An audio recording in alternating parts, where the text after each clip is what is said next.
Buenos días, hermanos. Dios les bendiga a todos ricamente.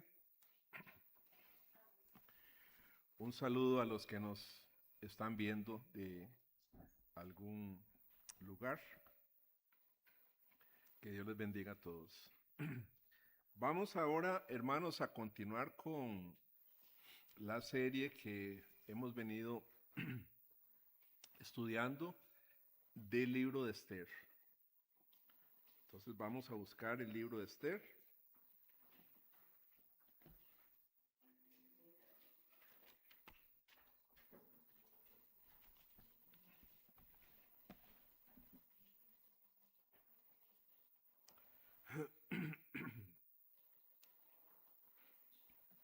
Vamos a pedirle a Dios antes de leer el libro, capítulo, vamos a orar, pedirle al Señor su bendición, que bendiga su palabra en nosotros, que podamos aprender más de su palabra y también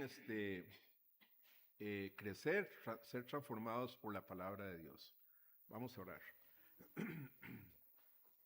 Amado Señor y Padre nuestro, te damos gracias y te alabamos y te bendecimos. Gracias por estar aquí, Señor, rindiéndote este culto de adoración.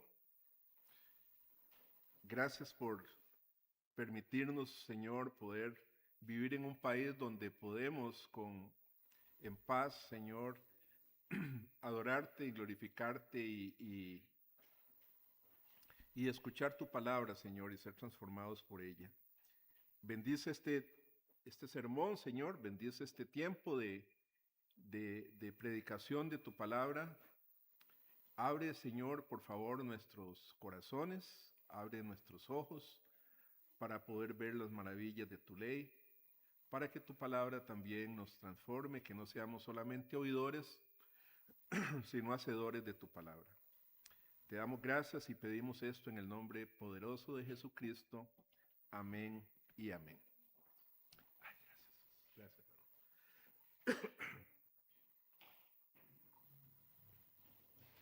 Esos cantos tan altos que canta Ted, que van, friegan la... Es bueno. Vamos a ir al capítulo 2 de Esther, hermanos, capítulo 2, versículos del 21, luego pasamos al 3, del 3 al 15. Vamos a leer la palabra de Dios. Recordemos que en este libro vemos sobre todo la providencia de Dios, ¿verdad? La providencia de Dios, cómo nuestro Dios se mueve en la historia de la humanidad y en la historia de cada uno de nosotros, ¿verdad? Él se mueve, él no está pasivo, Él está actuando en toda la historia humana, ¿verdad? Entonces, eso es más o menos Y en este libro de Esther vamos a continuar viendo esa providencia de Dios. Dice el versículo 21, 2:21. En aquellos días, estando Mardoqueo sentado a la puerta del rey, se enojaron Bigán y Teres, Bigtán y Teres, 2 eunucos del rey de la guardia de la puerta, y procuraban poner mano en el rey Asuero. Cuando Mardoqueo entendió esto, lo denunció a la reina Esther, y Esther lo dijo al rey que en nombre de Mardoqueo. Se hizo investigación del asunto y fue hallado cierto. Por tanto, los 2 eunucos fueron colgados en una horca, y fue escrito el caso en el libro de las crónicas del rey. Después de estas cosas, el rey Asuero engrandeció a Amán, hijo de Amadata, Agageo, y lo honró, y puso su silla sobre todos los príncipes que estaban con él. Y todos los siervos del rey que estaban a la puerta del rey se arrodillaban y se inclinaban ante Amán, porque así lo había mandado el rey. Pero Mardoqueo ni se arrodillaba ni se humillaba. Y los siervos del rey que estaban a la puerta preguntaron a Mardoqueo: ¿por qué traspasas el mandamiento del rey?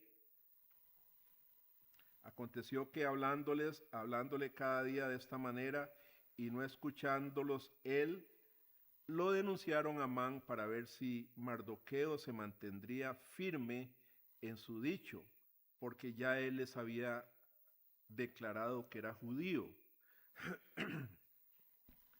Y vio Amán que Mardoqueo ni se arrodillaba ni se humillaba delante de él, y se llenó de ira. Pero tuvo en poco poner mano en Mardoqueo solamente, pues ya le habían declarado cuál era el pueblo de Mardoqueo, y procuró Amán destruir a todos los judíos que habían en el reino de Asuero, al pueblo de Mardoqueo. En el mes primero, que es el mes de Nisán, en el año 12 del rey Asuero, fue echada Pur, esto es la suerte, delante de Amán, suerte para cada día y cada mes del año, y salió el mes 12, que es el mes de Adar.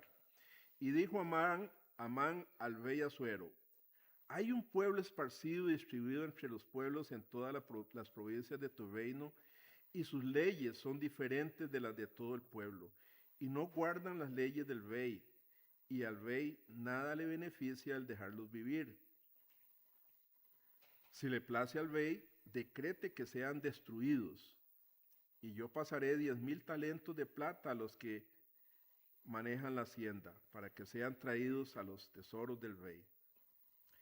Entonces el rey quitó el anillo de su mano y le dio a Amán, hijo de Amadata, Agageo, enemigo de los judíos, y le dijo: la plata que ofreces sea para ti y asimismo el pueblo, para que hagas con él lo que bien te pareciera.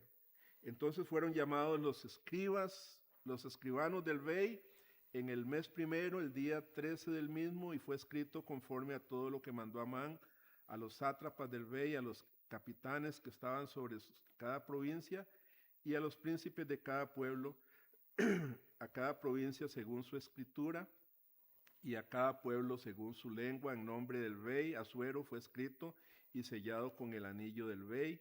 Y fueron enviados cartas por medio de correos a todas las provincias del rey con la orden de destruir, matar y exterminar a todos los judíos, jóvenes y ancianos, niños y mujeres, en un mismo día, en el día 13 del mes 12, que es el mes de Adar, y de apoderarse de sus bienes. La copia del escrito que se dio por mandamiento en cada provincia fue publicado a todos los pueblos a fin de que estuvieran listos para aquel día. Y salieron los correos prontamente por mandato del rey, y el edicto fue dado en Susa, capital del reino. Y el rey y Amán se sentaron a beber, pero la ciudad de Susa estaba conmovida. No era para menos, ¿verdad? Imagínense un decreto así, recibir un decreto así para el pueblo de Dios, ¿verdad? Le puse al mensaje de hoy el título: La conspiración satánica contra el pueblo de Dios. La conspiración satánica contra el pueblo de Dios.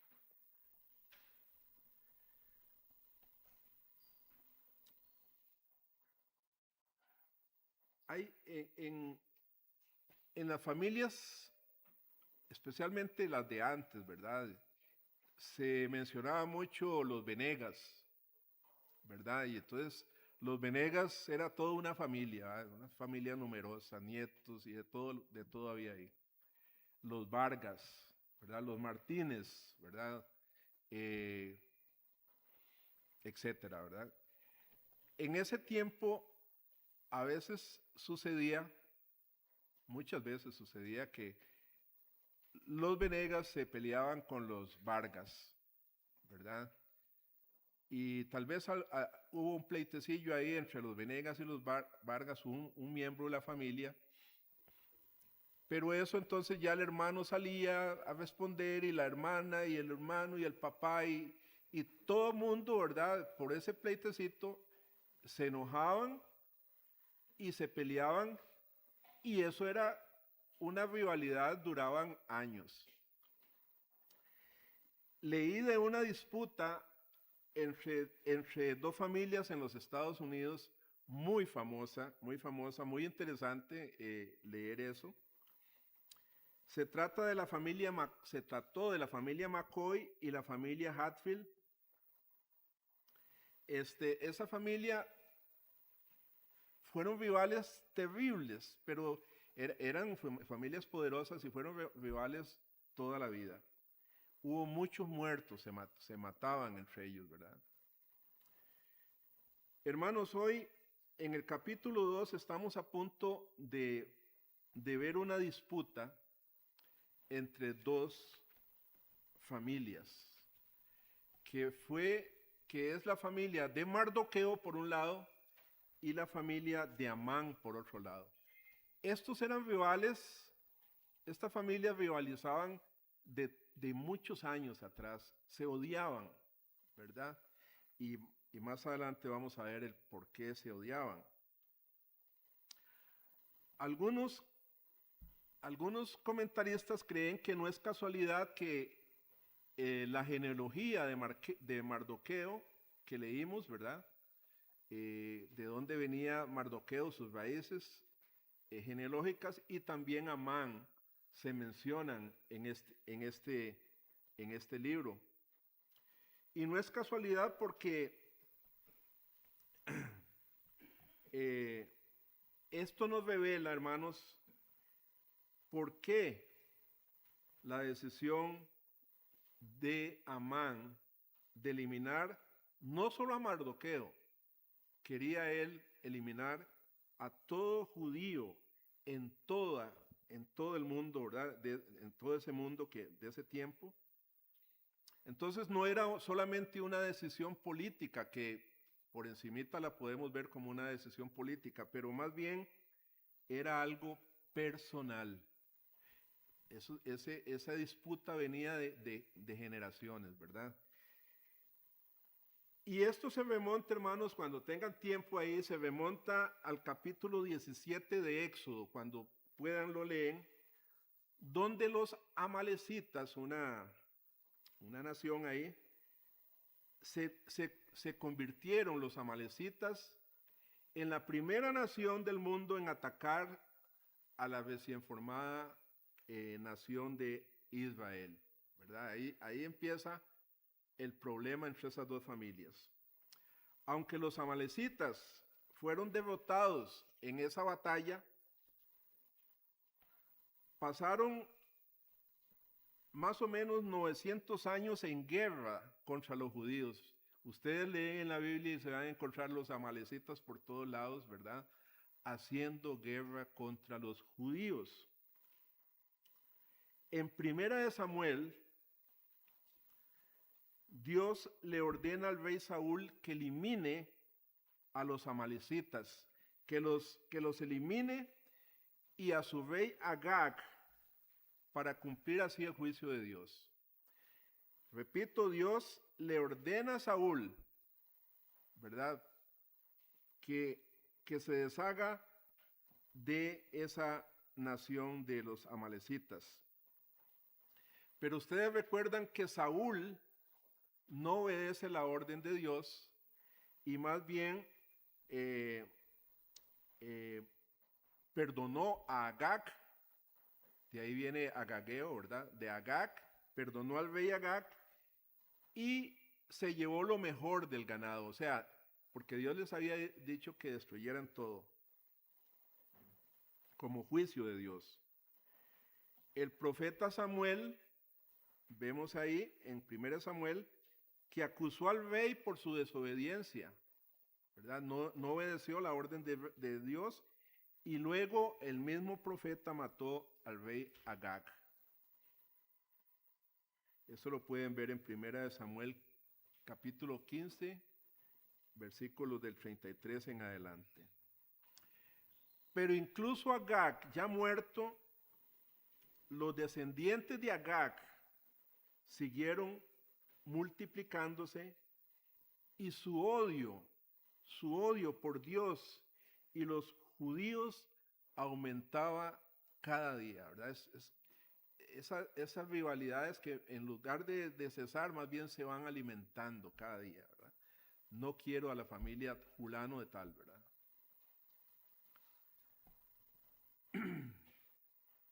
En el libro de Esther vamos a ver, hermanos, estamos viendo más bien el clímax de ese drama. ¿Dónde llega su clímax? La amenaza contra los judíos nunca había sido tan grande. O sea, iban a desaparecer de la faz de la tierra. Esther 3:10 dice, leemos en Esther 3:10, entonces el rey quitó el anillo de su mano. Eso era la costumbre de los reyes, ¿verdad? Quitan el anillo, era como, y lo dio a Amán de Amadata, Agageo, enemigo de los judíos. ¿Ven cómo las escrituras describen a Amán aquí, hermanos? Dice que es enemigo de los judíos. ¿Por qué lo describe así, hermanos? Porque Amán es Agageo, descendiente de Agag. Él tiene una historia, toda una historia de venganza contra el pueblo judío, y por eso va a intentar matar no solo a Mardoqueo, sino que quiere matar a todos los judíos, lo que sus antepasados no habían podido hacer. Esa era la oportunidad para él de vengarse, ¿verdad?, de los judíos. Pero no podemos pasar por alto, hermanos, el verdadero problema. ¿Dónde está la raíz de todo eso? Lo que el autor inspirado aquí escribe y quiere que entendamos, hermanos, en este pasaje, es que esta disputa no se trata solo de dos naciones, dos pueblos, sino que se trata de cuánto históricamente odia la gente del mundo al pueblo de Dios hasta hoy. Usted dirá, bueno, en Costa Rica no pasa eso. No, todavía no, gracias a Dios. Pero en otros países, en países musulmanes, ¿verdad?, hay un odio hacia el cristianismo, ¿verdad?, que las personas matan a los cristianos o los encarcelan, los torturan por su fe, ¿verdad? Y eso ha sido toda la historia de la Biblia, ¿verdad?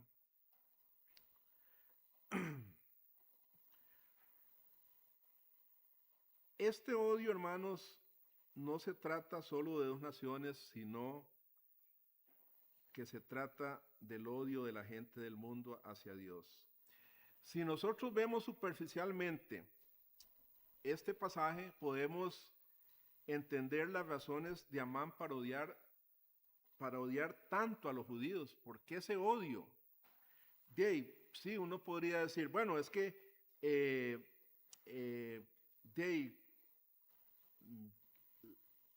ellos, los judíos los habían derrotado, ¿verdad? Siempre los derrotaban. Habían matado a su rey, Agag, una familia depuesta y un orgullo nacional herido. Entonces uno dice, claro, de ahí viene el odio de él.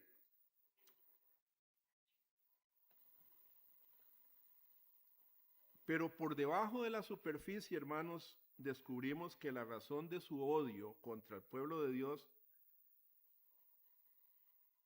tiene un trasfondo más profundo.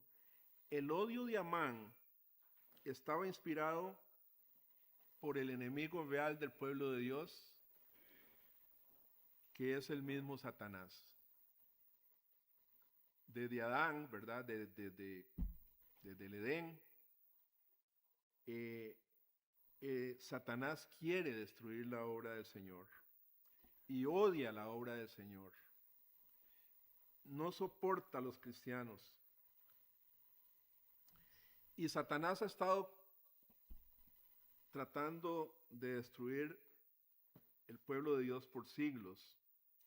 Entonces, hermanos, esto es más que una disputa entre los amalecitas y los israelitas. Esto es una contienda entre el reino de las tinieblas y el reino de la luz. Tanto Amán como antes Agag son solo peones en las manos de un diablo malo y desesperado que va a pasar o ha pasado toda la vida, toda la historia, tratando de destruir al pueblo amado por Dios. La presencia del diablo, de Satanás, es real en nuestro mundo, ¿verdad? Y es un enemigo formidable, es un enemigo poderoso y va a tratar de destruirnos siempre, siempre. El rey Agag no fue el primero en atacar a los judíos y como sabemos bien, su descendiente Amán no será el último. No, él va siempre a usar, Satanás va a usar lo que sea para destruir al cristianismo, a los cristianos. Entonces, con este trasfondo histórico, hermanos, este contexto histórico, vamos a ver y entender mejor el drama de Esther, de este libro de Esther. En primer lugar, vemos aquí a Mardoqueo. Mardoqueo tenía su ambición. Al leer este pasaje notamos que Mardoqueo ahora está en el palacio, está en la puerta. Y esto posiblemente por la influencia de Esther. Ahora, el versículo 21 se nos dice que Mardoqueo estaba sentado a la puerta del rey. ¿Qué es esto? ¿Qué es esta puerta? Bueno, esto no era un simple portero, uno se podría decir, estaba sentado a la puerta, era un portero. Pero era mucho más que eso. La puerta, a lo que se refiere aquí, hacía referencia más bien al gran edificio, hermanos, administrativo donde se realizaban los asuntos legales del reino, los civiles y los comerciales en nombre del rey. Era como la asamblea legislativa o algo así o más, ¿verdad? Cuando los arqueólogos excavaron el palacio de Susa, descubrieron, hermanos, que la puerta del rey tenía un tamaño de 3.600 metros cuadrados. O sea, era una cosa muy grande. Entonces, estar sentado a la puerta del rey le hacía a la persona que estaba sentada ahí una de las personas importantes del reino en ese entonces. Mardoqueo había logrado escalar, ¿verdad? Tanto por su astucia como bueno, ya vemos la providencia de Dios obviamente, ¿verdad? Y también tenía Esther, era la reina Esther, entonces imagínense, ella iba a poner a su tío o su papá adoptivo, ¿verdad? En puestos administrativos grandes. Entonces Mardoqueo está trabajando aquí en los asuntos del rey. Y algunos, dice la narración, la historia, algunos del personal le informan de un complot para matar al rey. Todo esto nos parece, ¿verdad?, natural, pero siempre veámoslo desde la providencia de Dios. Dice que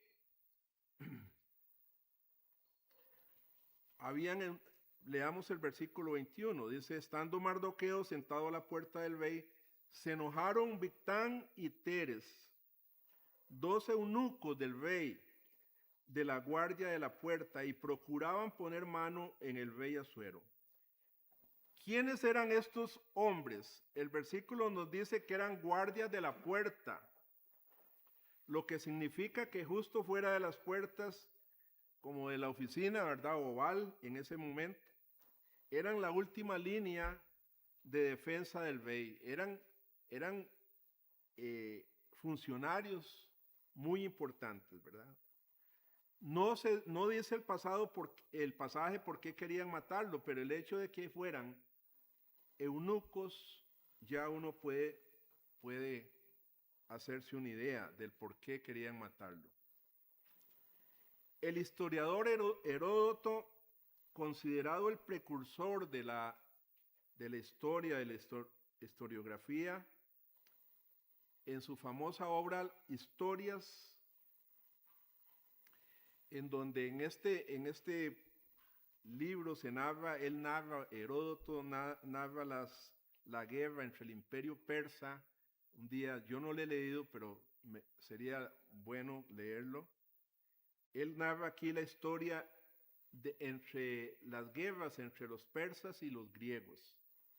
Y como dije anteriormente, en estas guerras los griegos habían triunfado. 2 imperios en guerra y los griegos habían triunfado. Bueno, este Heródoto nos informa que cada año se reunían en el reino hasta 500 muchachos jóvenes de naciones conquistadas y los castraban. El rey, ¿verdad?, los mandaba a castrar para servir como eunucos. Por eso de ahí viene la palabra eunucos. Eran jóvenes castrados por el rey, el imperio. Y este era un acto brutal, hermanos, que revelaba cuántos pueblos había conquistado el rey, dependiendo de los eunucos que tenían, ¿verdad? Y que estaban todos a disposición del rey. A estos eunucos se les confiaba el cuidado del harén. Recuerdan que el rey tenía muchas concubinas, muchas esposas, ¿verdad? Y entre ellas estaba Esther, era la reina. Pero a estos eunucos se les confiaba, se les dejaba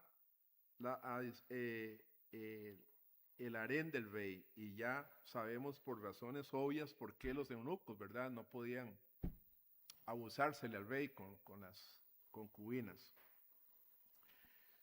Muchos de estos eunucos, hermanos, se convertían en funcionarios muy destacados y de confianza, como el caso de Nehemías, ¿verdad? Hemos estudiado el libro de Nehemías.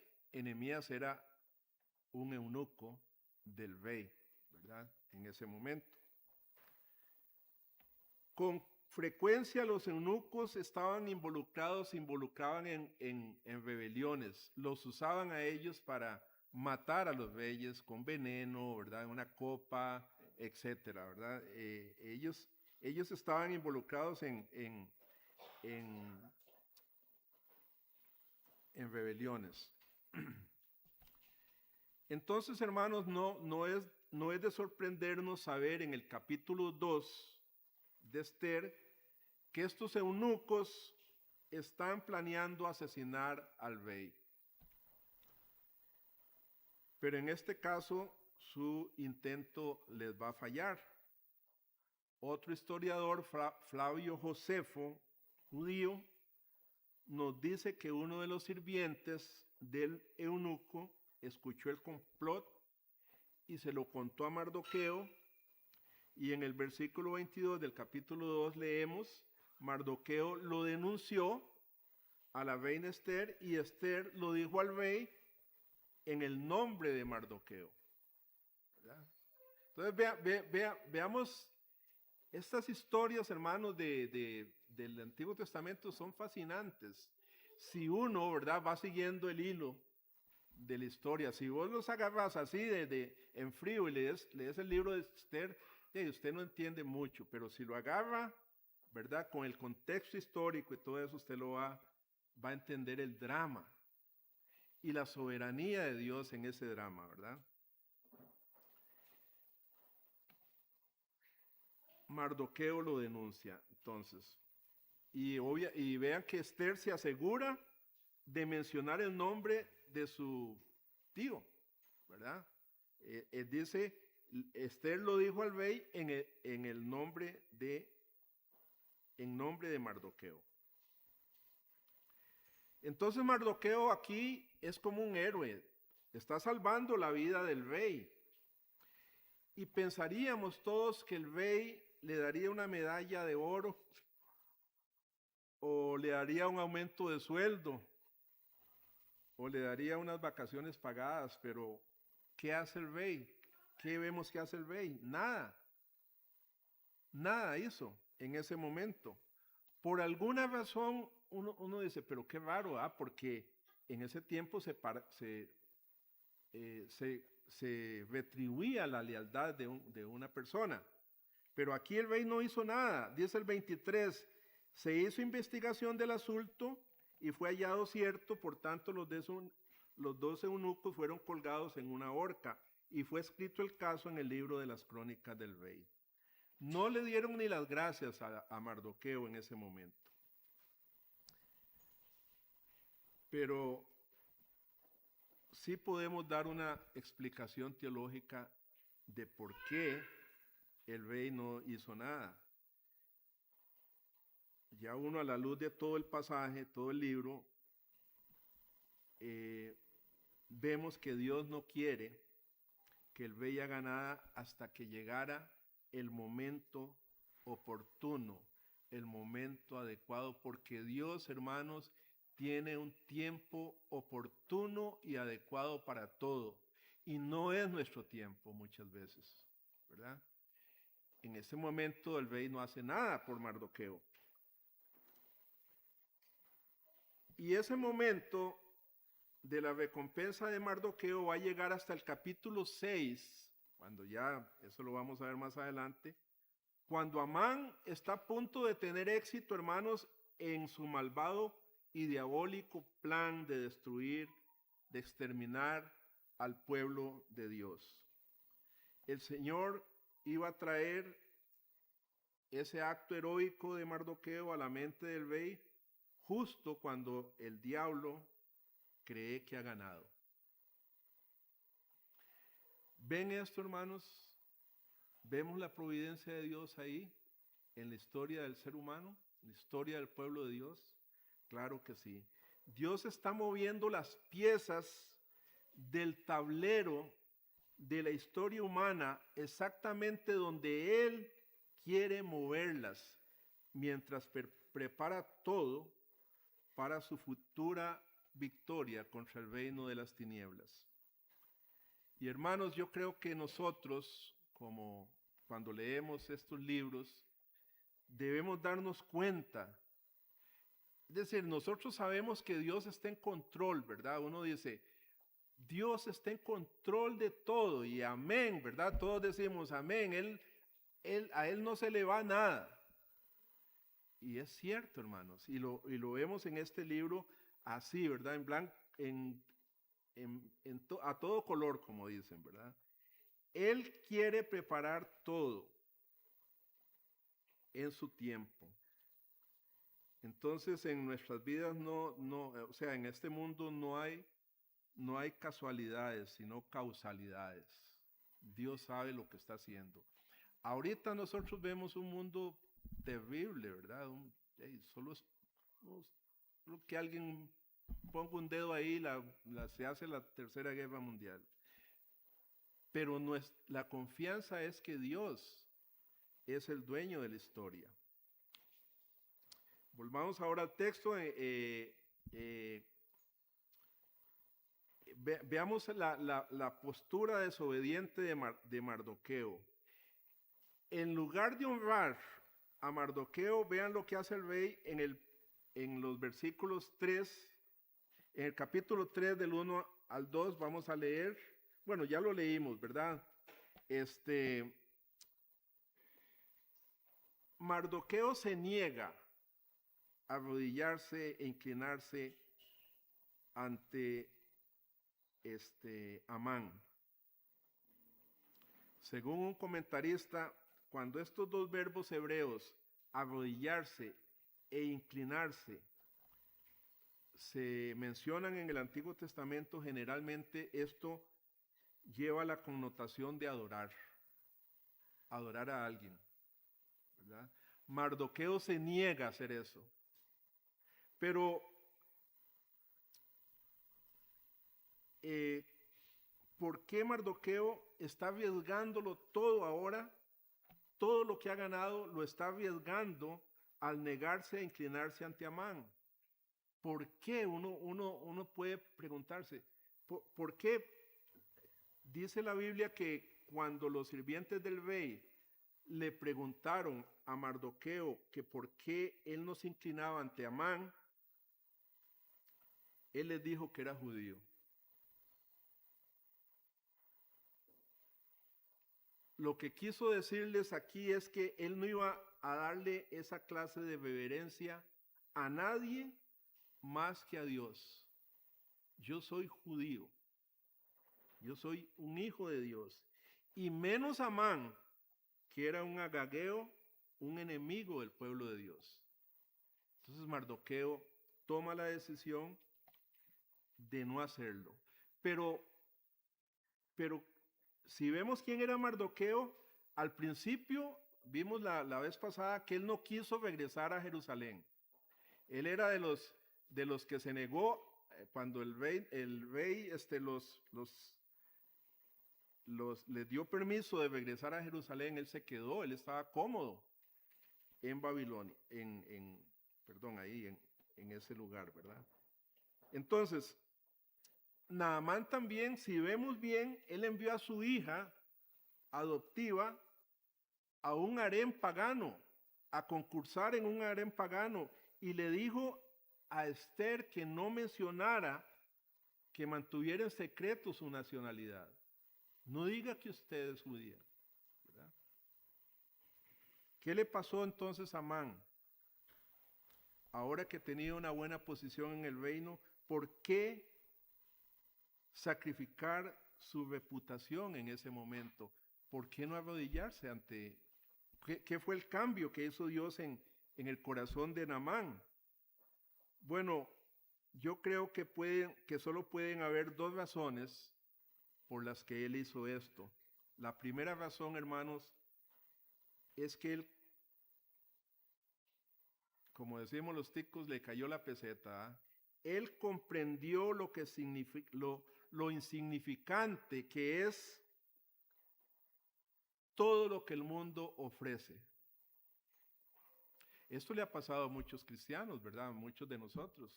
En un momento dado nos damos cuenta que el mundo en realidad, la alegría, entre comillas, del mundo y todo el mundo no nos ofrece nada. Nada. Y él se dio cuenta de esto. Él había estado en el palacio por lo menos 4 años. Tenía prestigio y poder, y su hija adoptiva era nada más y nada menos que la reina de Persia. O sea, lo tenía todo, pero siente como si no tuviera nada. Ustedes han visto actores famosos que se suicidan porque ellos se dan cuenta que el mundo no les ofrece nada. Y ellos no tiene sentido para ellos la vida. Lo tiene todo, pero siente como si no tuviera nada. Y esa podría ser la historia de muchos hombres y mujeres hoy que se encuentran diciendo, tiene que haber algo más que esto, que lo que el mundo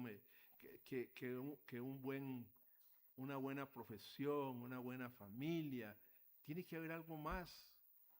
No sé, yo por lo menos a mí me pasó eso hace muchísimos años, ¿verdad? Siendo todavía joven, yo sentía que no tenía sentido la vida. No, tiene que haber algo más, algo más.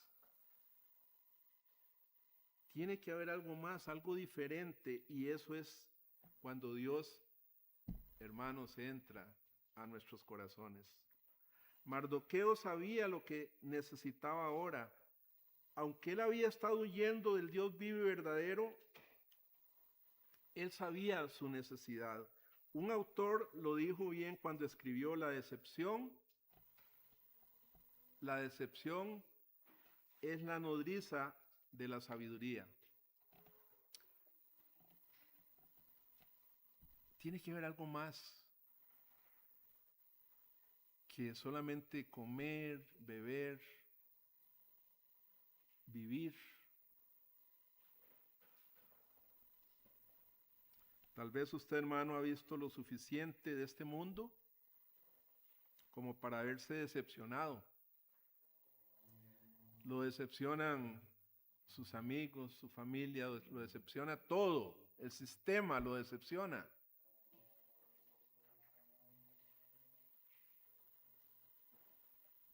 Y usted sabe que necesita más en la vida que esto. Mardoqueo sabe quién es él. Por primera vez en este libro él confiesa, soy judío, como decir, soy cristiano. Soy un hijo de Dios. Y ya no se avergonzaba de decirlo, más bien, soy un judío, con mucho orgullo. Y sí, lo voy a perder todo, estoy arriesgándolo, todo, pero voy a confesar a mi Señor. Mardoqueo sabe ahora quién es él. Bueno, esto podría ser la primera razón y, ¿verdad? Es la historia de muchos de nosotros. La segunda razón por la que él revela su nacionalidad sin miedo, sin temor, es porque él sabía que reverenciar a cualquiera, darle gloria a otro que no sea Dios, era violar la ley de Dios. En otras palabras, hermanos, él decide permanecer firme en sus convicciones. Yo no puedo arrodillarme delante de un hombre, solo delante de mi Dios. A los primeros cristianos eso les decían, arrodíllese, confiese a César como su Dios, y ellos se negaron. Se negaron a hacerlo. Y pagaron con su vida.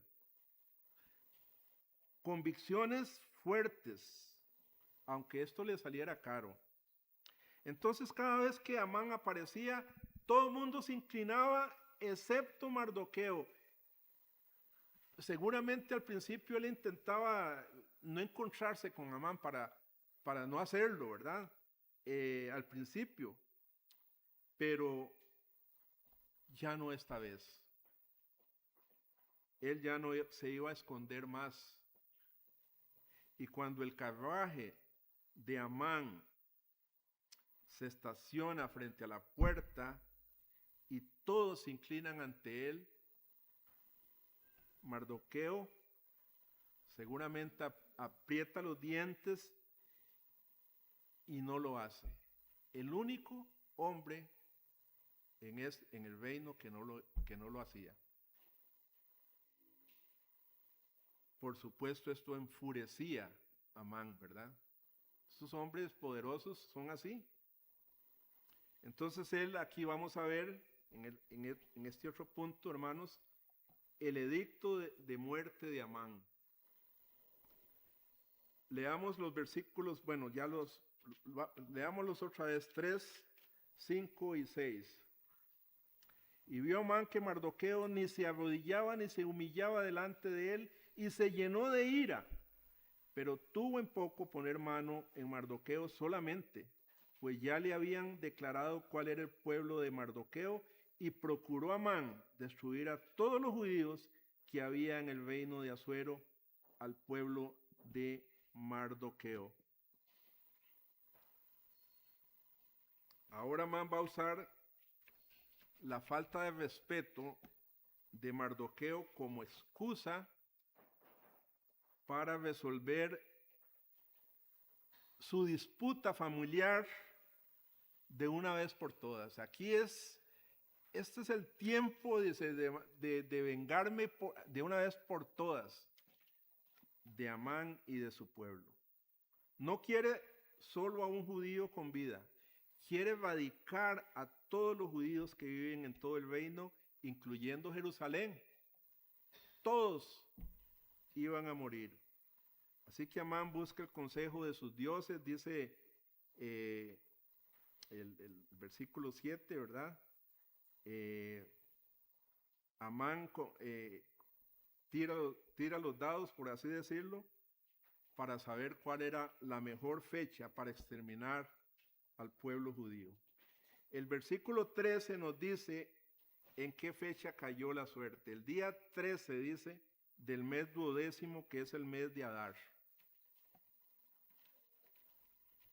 Según la costumbre persa, Amán habría traído a los sacerdotes para que echaran el pur,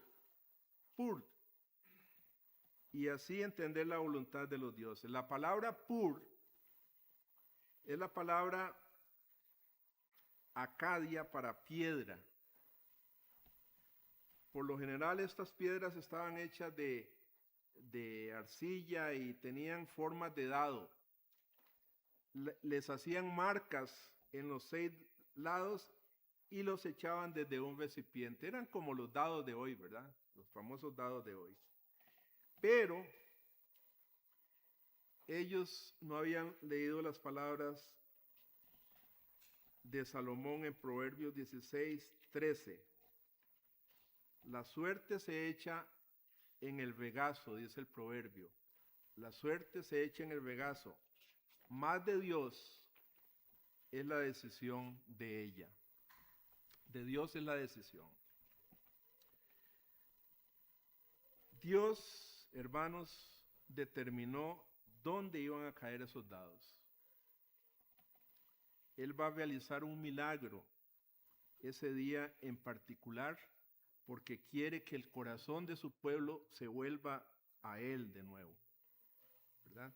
Siempre el corazón del pueblo de Dios siempre anda vagando, navegando ahí en 2 aguas, ¿verdad? Y Él quiere que su pueblo se vuelva a Él de todo corazón. ¿Podemos ver la mano de Dios, hermanos, detrás de toda esta escena? Claro que sí. Los judíos no tienen en este momento idea de la terrible tragedia que les espera, pero Dios sí lo sabe. Él es omnisciente y tiene un plan para salvarlos. Ahora veamos en el versículo 8 la astucia de Amán cuando habla con el rey. Versículo 8 dice: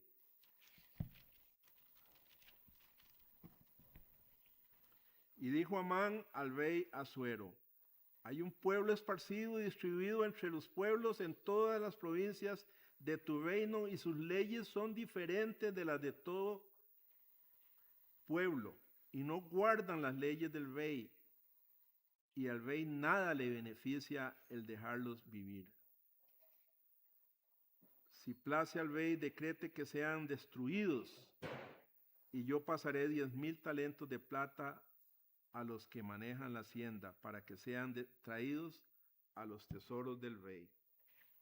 Claro, todo este Naamán como era muy astuto. Él sabía cómo manipular al rey. Recordemos, hermanos, que todavía el rey guarda rencor por la rebelión de Basti, su ex reina, ¿verdad? Nadie le había desobedecido al rey. Entonces él todavía guarda rencor, pero también él había sido derrotado por los griegos. Era humillante para él. Y el intento de asesinarlo por parte de sus 2 oficiales o eunucos de confianza. Amán sabe que el rey se encuentra entonces vulnerable, en un estado vulnerable. Cualquier indicio de rebelión lo iba a impulsar a actuar de inmediato. Y Amán aprovecha su estado, el estado psicológico del rey, ¿verdad? En ese momento, y además le promete pagarle 10,000 talentos de plata una vez que se destruyan a los judíos. 10,000 talentos de plata calculados serían como 400 toneladas de plata. Imagínense, 400 toneladas de plata. Eso significaría en nuestro tiempo millones de colones en la economía actual. ¿Y de dónde iba a conseguir Amán ese dinero? De los judíos. De los judíos. No sé si recuerdan cómo Hitler se hizo rico durante la Segunda Guerra Mundial. Él les quitó todas las posesiones a los judíos en la Segunda Guerra Mundial. Amán haría que Persia se enriqueciera al saquear a los judíos, al quitarles todo. La respuesta del rey en el versículo 11 es un poco extraña. Dice, leamos el versículo 11, dice el rey, y le dijo, la plata que ofreces sea para ti y asimismo el pueblo para que hagas con él lo que quieras. Es como que no quería su plata, pero más adelante vamos a ver que él está fingiendo. Son millones y millones, ningún rey va a despreciar tanto dinero, tanta riqueza. Entonces llegan a un acuerdo con Amán y se envía el edicto por todo el reino y dice el versículo 13, dice, y fueron enviadas cartas por medio de correos a todas las provincias del rey con la orden de destruir, matar y exterminar a todos los judíos jóvenes y ancianos, niños y mujeres en un mismo día, en el día 13 del mes 12º, que es el mes de Adar, y de apoderarse de sus bienes,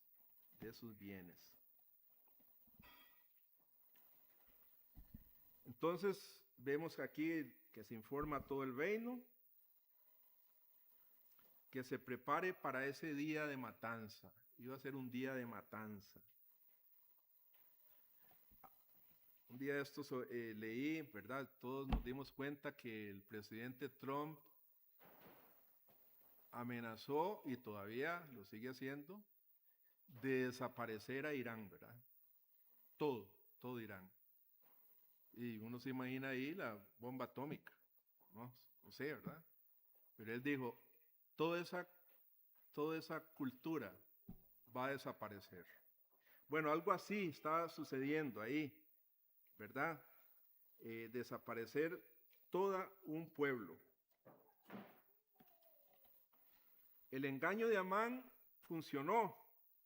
El pueblo judío en Persia sería marginado, los negocios de los judíos iban a quebrar, el pueblo de Dios sería odiado en el mundo, envidiado y luego asesinado.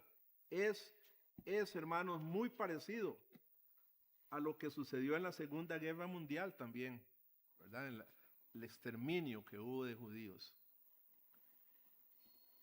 Dice la historia que en la noche del 9 de noviembre de 1938 se produjo un estallido de violencia en Alemania contra los judíos, en Alemania y Austria. Y estos disturbios se conocieron, los conoce la historia, como la noche de cristal, porque en ese se conoce así porque las ventanas y las vitrinas rotas de los negocios y de los hogares judíos los quebraban, ¿verdad? El 9 de noviembre de 1938. Durante meses por toda Alemania habían circulado rumores de que los judíos eran malos, eran un pueblo diferente, que eran una amenaza para la nación, que eran un obstáculo, decían los titulares alemanes, que los judíos eran un obstáculo para el progreso del país. Y hasta se llegó a decir en ese tiempo que los judíos no pertenecían a la especie humana. Por eso Hitler los hacía tanta crueldad con ellos, ¿verdad? Porque ellos llegaron a pensar que no eran humanos, que solo parecían humanos, pero que no eran humanos. Y eso se regó por toda Alemania, ¿verdad? Y por eso tanta crueldad contra los judíos en ese tiempo. Y de nuevo, hermanos, este odio no nace en el corazón del rey de Persia o su primer ministro, no, hermanos, nace en el corazón. Este odio al pueblo de Dios nace en el corazón de el rey de las tinieblas, del rey de las tinieblas. Porque Satanás, hermanos, es el máximo aborrecedor del pueblo de Dios. A veces, ¿verdad? Vivimos en una cultura tan laxa, un país como Costa Rica, ¿verdad? Diablo no existe, ¿verdad? Diablo no existe. Todo el mundo dice, el diablo no existe. Satanás odia al pueblo de Dios. Por eso las páginas de la historia están manchadas con la sangre de los judíos que han representado al pueblo de Dios en su momento. Él odia la idea de un Mesías judío. No soporta esa idea. Odia que Dios guarde su pacto con Abraham, Isaac y Jacob. Odia la redención. Odia todo lo que huele a Dios. Y aún sigue Satanás luchando contra Dios y su pueblo, hermanos. Efesios 6, ¿verdad? Dice que pongámonos la armadura de Dios. A veces nos descuidamos, no oramos, no leemos la palabra, estamos desprotegidos. Y ahí, claro, somos vulnerables para el enemigo de nuestras almas. Sin embargo, Dios sigue, hermanos, Dios sigue en control. Dios es soberano, aun cuando Satanás parece estar ganando la batalla. Muchas veces ha parecido que está ganando, pero está dentro del plan de Dios. Dios es el dueño del tablero del ajedrez y ninguna pieza se va a mover sin su consentimiento. Nada se va a mover. El hombre muchas veces cree que él es el que mueve las piezas por su propia voluntad, las piezas de su vida. Yo las estoy moviendo, pero al final descubren que sus movimientos solo están cumpliendo la voluntad de Dios. Y eso le pasa a muchos gobernantes. ¿Qué estaba haciendo Dios entonces aquí, hermanos? Él estaba preparando a su pueblo para que supiera y experimentara que incluso en Persia Él era soberano. Él es el rey soberano. Él estaba recordándoles a los judíos, a su pueblo, que no iban a poder encontrar seguridad en ningún gobierno, que no iban a poder encontrar seguridad en sus amigos, que no iban a poder encontrar verdadera seguridad en sus cuentas bancarias o en sus trabajos. A veces nos sentimos muy seguros con esas cosas, pero eso no nos da seguridad. Eso ustedes saben. Y que no iban a poder esconderse en ninguna parte en Persia. Estaban condenados a muerte. Pero Dios quería que ellos supieran que su único refugio y su única fortaleza, ese era el Dios de Israel. Y así tiene que ser con nosotros, hermanos. Para concluir, en junio de 1937, un pastor llamado Martín Niemöller, apellido, alemán, predicó con valentía estas palabras a su congregación durante el régimen nazi. Estaba en su apogeo el régimen nazi.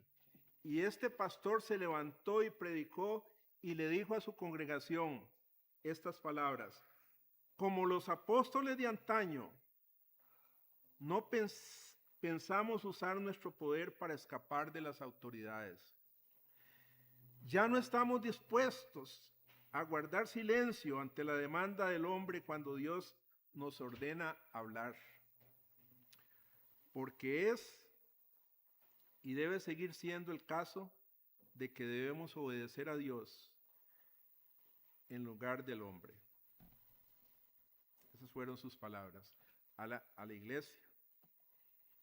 A los pocos días, este pastor fue arrestado y encarcelado. Estuvo 7 meses en aislamiento antes de enfrentar el juicio un 7 de febrero de 1938. Fue acusado por hablar contra el régimen.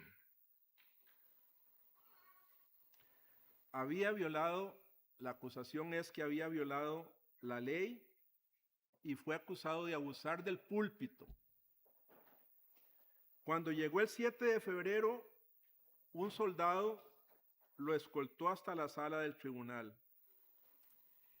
Dice la historia que mientras se abría paso por el largo túnel, se sintió invadido por el miedo, por el terror y la soledad. Sabía cuál sería el resultado de ese juicio.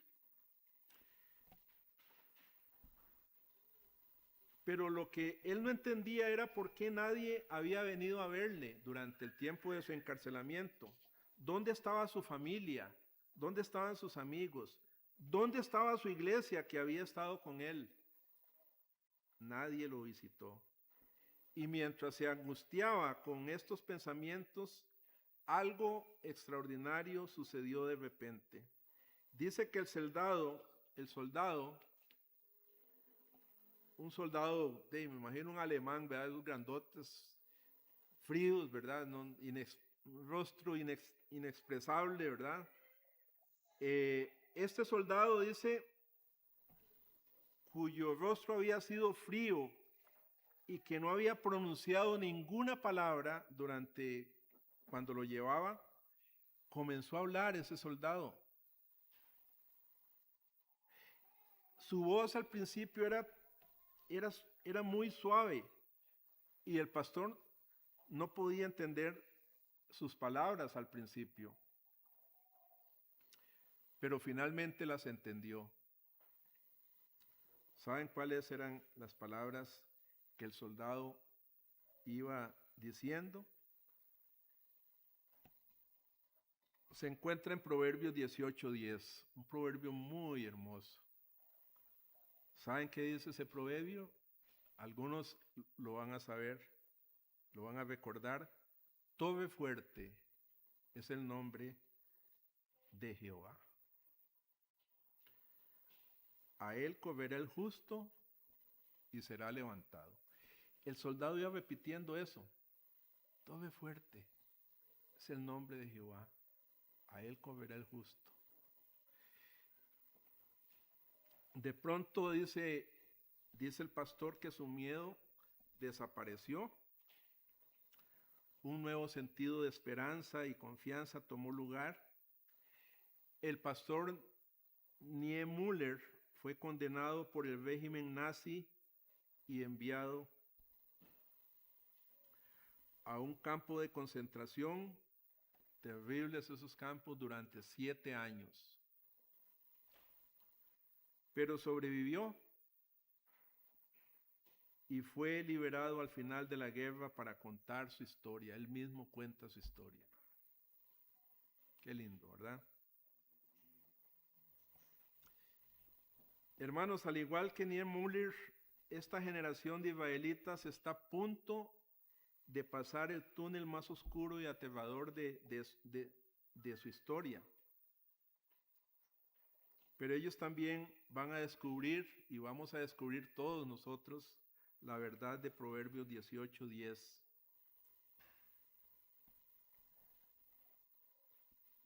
¿Sabe lo que está haciendo, hermanos, en este capítulo 3, Dios, en este capítulo de Esther? Él está moviendo todas las piezas de la historia para que su pueblo pueda descubrir una vez más que Él es su roca. Él es la roca de mi salvación, dice la Biblia, ¿verdad? Él es su torre fuerte. Torre fuerte es el nombre de Jehová. A Él correrá el justo y será levantado. ¿Recuerdan que antes cantábamos ese canto? Torre fuerte es el nombre de Jehová. Muy lindo, muy lindo. Él es nuestra torre fuerte.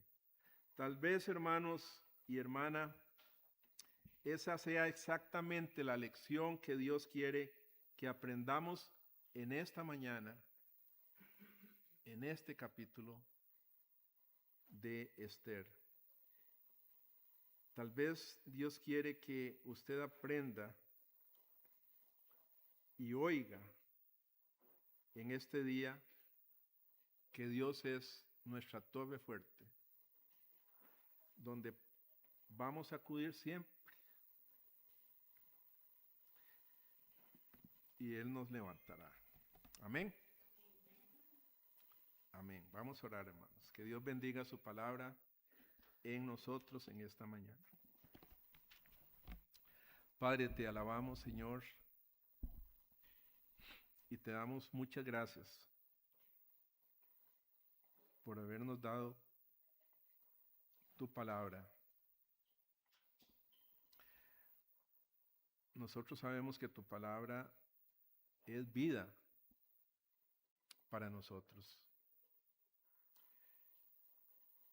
Gracias, Señor, por este mensaje, por estos mensajes que tú nos das en tu palabra. Vemos tu soberanía, vemos tu providencia, vemos que tú eres el dueño de la historia, de la humanidad y el dueño de nuestra historia. Confiamos en ti, Señor, eso nos da fuerzas para seguir adelante, Señor, en medio de los ataques del maligno, Señor, a través de sus instrumentos. Pero gracias, Señor, gracias por este pasaje que nos da mucha seguridad, mucha confianza y mucho valor, como se la diste a Amán, como se la diste a este soldado, a este pastor Niemöller. Ayúdanos a salir de aquí, Señor, con más fuerza, con más valor. Que no te neguemos, Señor, que proclamemos tu gloria siempre. Gracias, Señor. Gracias te damos en el nombre de Jesús. Amén y amén. Que Dios les bendiga, hermanos, a todos. Edgar.